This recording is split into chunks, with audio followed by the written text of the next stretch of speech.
Well, everyone, it's time for us to go ahead and talk about another one of my favorite phones of all time and see how it's going to hold up in 2023. And that is the Samsung Galaxy S10. Now, the thing is that this phone got a few improvements in 2023, got a few security updates and everything, in 2022. But looking forward in 2023, it is going to be a tough sell for this thing, mostly in the software department.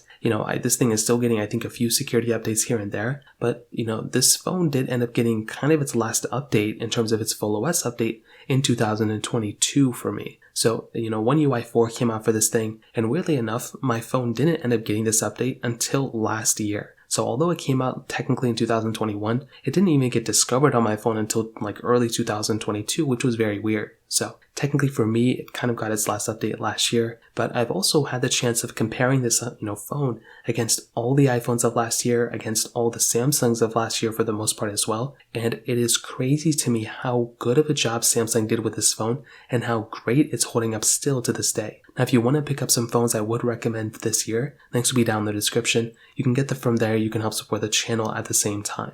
Now, starting off with the outside of the Samsung Galaxy S10, we do have a very, very good setup. When Samsung made this phone in 2019, I was surprised how good of a job Samsung made at that point and how good it's still holding up to this day. You have a 6.1-inch dynamic AMOLED display on the front. It's a 1440p panel. It is 60 Hz, but it is a very good panel. It curves on the side, so it gives you the impression that it's a little bit of like a, bezel-less design. It's a hole punch display as well, with the hole punch on the top right. And I will say this phone still looks beautiful, but I will say something interesting, and I never thought I would even think about this, but although the design of this thing isn't outdated, the hole punch in particular does look noticeably much bigger than the hole punches we have now. So when I compared this thing against my Galaxy S22, I noticed that, for one, the hole punch is centered now, but also the hole punch is much smaller now too. So that is something I never thought I would think to myself that I would ever think something like that, but I ended up doing that. So I'm glad we're, making some improvements in that standpoint, but this panel still looks great. You have a fingerprint sensor in the display as well, and Samsung did a great job with this phone overall. Now on the bottom we have a USB Type-C port and we have a headphone jack.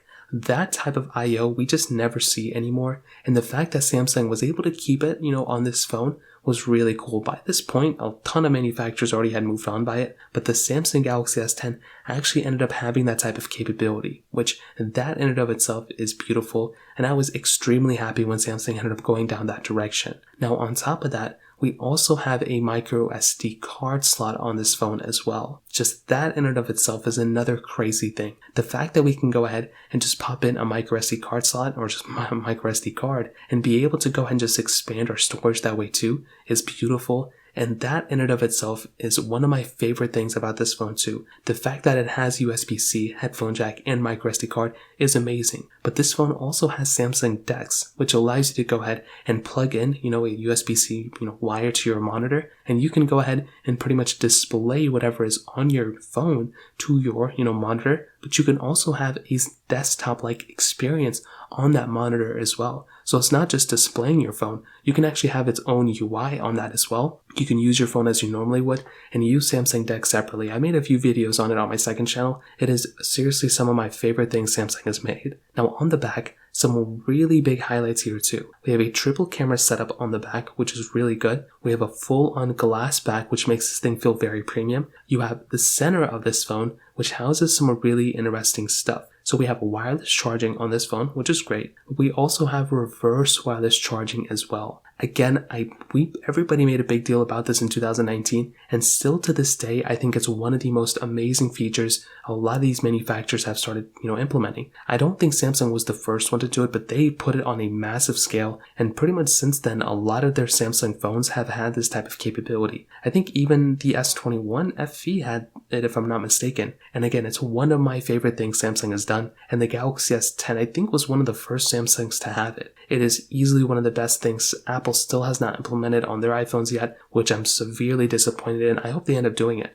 But this was something that Samsung did, and I was really happy about it for sure. So from that standpoint, the body of this thing still holds up very well. In the camera department too, this phone holds up extremely well too. You have a triple camera setup, a 12 megapixel wide telephoto, and then a 16 megapixel ultra wide camera as well. and it is a very good camera. There's really not too much to add to it that I haven't already said about it for years and years now, so I won't take too much time hitting on it. You can do 4K at 60 on the front and the back, and the capability behind this camera is still pretty good. It doesn't zoom in as much as the latest Samsungs. It doesn't zoom out as much. I think it actually does zoom out as much as the latest Samsungs.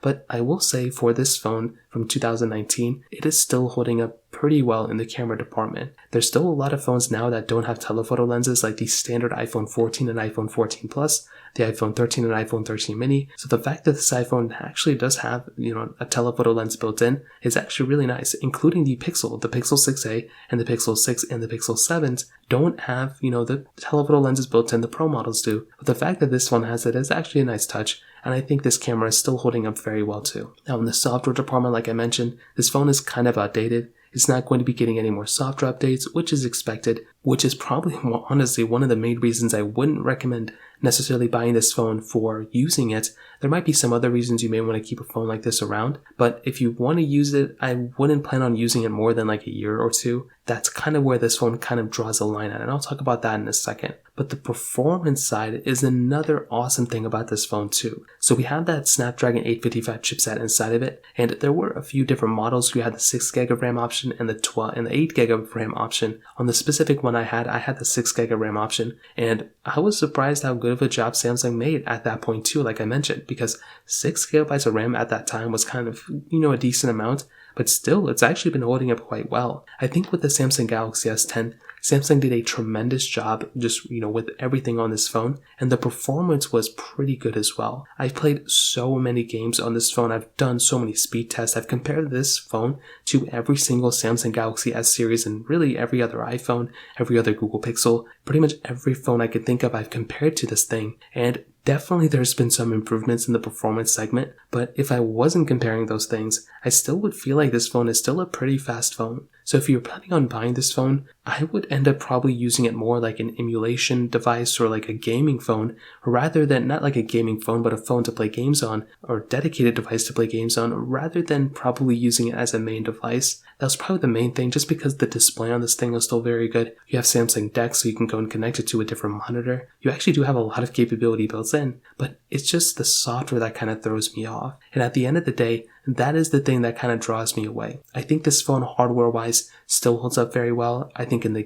performance segment, it's not that bad. It's still actually pretty good. You have expandable storage. You can store a bunch of games on there, and you can store a bunch of files on there and just keep your memory cleared up on your device. You have the headphone jack, you have a micro SD card, which is beautiful. You have reverse wireless charging. Like, you have a lot of stuff going on with this phone, but it isn't necessarily the first phone I would recommend buying anymore. I think the Samsung Galaxy, S20 is a much better deal than this thing. I think you can buy that thing for super cheap. Even the Galaxy S20 FE would be better than this device as well. I think this device would be great for somebody who just wants to have a side device, but other than that, there's not really too much of a reason to still buy this phone. If you're still using it, 100% recommend keeping it. But if you're planning on buying one, I would just go for the S20 or S20 FE, to be honest, since that thing did kind of end up lasting longer than this device. So in terms of that pretty much covers it up. If you have any other thoughts or questions, please let me know in the comment section below. Hit the like button, that would mean so much, but definitely hit that subscribe button. More importantly than everything else, I love every single one of you guys. Hopefully I'll catch you guys in the next video. Peace out till then.